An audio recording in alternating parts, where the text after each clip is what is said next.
Hello everyone, JEE main PYQ question series के इस video में आपको स्वागत है। इसमें दिया हुआ है moving coil galvanometer has 100 turns and each turns has an area of 2 centimeter square. The magnetic field produced by the magnet is 0.01 Tesla and deflection in the coil is 0.05 radian. When the current of 10 milliampere is passes through it, the torsional constant of the suspension wire is x into 10 raised to power minus 3 Newton meter per radian. The value of x is. तो देखो यह काफ़ी simple है।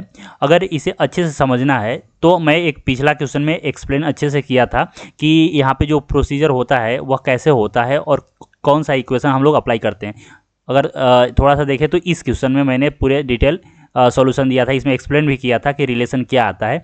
यहाँ पे होता क्या है कि एक आयरन कोर के ऊपर हम लोग एक वायर को लपेट देते हैं और इस आयरन कोर से एक सस्पेंशन वायर कनेक्टेड रहता है। तो क्या होता है कि जब करंट फ्लो करता है, यहाँ पे देखो जब करंट फ्लो करता है तो इस कॉइल में करंट फ्लो करेगा तो क्या होगा, करंट कैरिंग कॉइल जब हम लोग किसी मैग्नेटिक फील्ड में रख देते हैं तो वहाँ पे टॉर्क लगता है और टॉर्क के कारण यहाँ पे रोटेशन होगा। रोटेशन होने के कारण यहाँ पे टॉर्क होगा और यही टॉर्क, यही जो कोर है यह कनेक्टेड होता है सस्पेंशन वायर से और यह इस वायर में क्या आएगा, ट्विस्टिंग मोमेंट आएगा और यहाँ पे जाकर यह देखो यह जो वायर होगा वह ट्विस्ट होगा। तो ट्विस्ट होगा तो यहाँ पे ट्विस्टिंग टॉर्क आएगा और ट्विस्टिंग टॉर्क जो होता है वह सी थीटा होता है।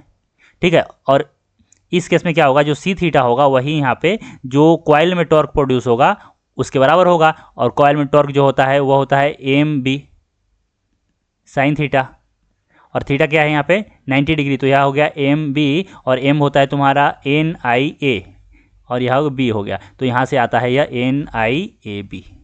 ठीक है, इसी रिलेशन को हम लोग एक्सप्लेन किए थे और यूज़ किए थे। तो हम लोग वापस क्वेश्चन पे आते हैं। तो यहाँ पे दिया हुआ है तो यहाँ पे हम लोग वही यूज़ करेंगे सी थीटा, यानी सी जो है वह torsional constant of the suspension wire होता है और यह होता है एन आई ए बी।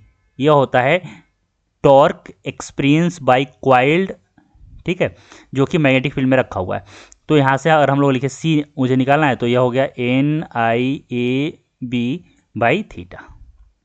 सभी का वैल्यू पुट करते हैं तो एन देखो एन कितना दिया है 100 टर्न्स है।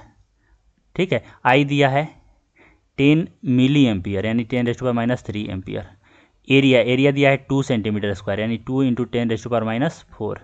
बी दिया हुआ है 0.01 टेस्ला यानी कि 10 raise to power minus 2 tesla और यहाँ पे थीटा दिया है 0.05 रेडियन यानी 5 into 10 raise to power minus 2। तो यहाँ से यह गया यहाँ से यह चला गया तो आ गया यहाँ से 4 आ गया और यह आ गया 10 raise to power minus 5 newton metre per radian. ठीक है, तो जो यहाँ पे 4 है, देखो यहाँ पे क्या दिया है कि जो टॉर्जनल कांस्टेंट है वह x into 10 raise to power minus 5 है यानी x यहाँ पे क्या हो गया 4 हो गया। ठीक है, तो यही था, सिंपल सा था। यह रिलेशन अपने को पता होना चाहिए। यहाँ से हम लोग एक चीज़ और लिखते हैं। यहाँ से क्या लिख सकते हैं, आई इज इक्वल टू लिखते हैं। देखो यहाँ से सी बाई एन ए बी और थीटा। तो यहाँ से ही हम लोग लिखते हैं कि जो सेटअप दिया रहता है उसमें सी सस्पेंशन वायर का torsional constant, N number of turns, ठीक है, ऑफ लूप और A is the area of loop and B is the magnetic field.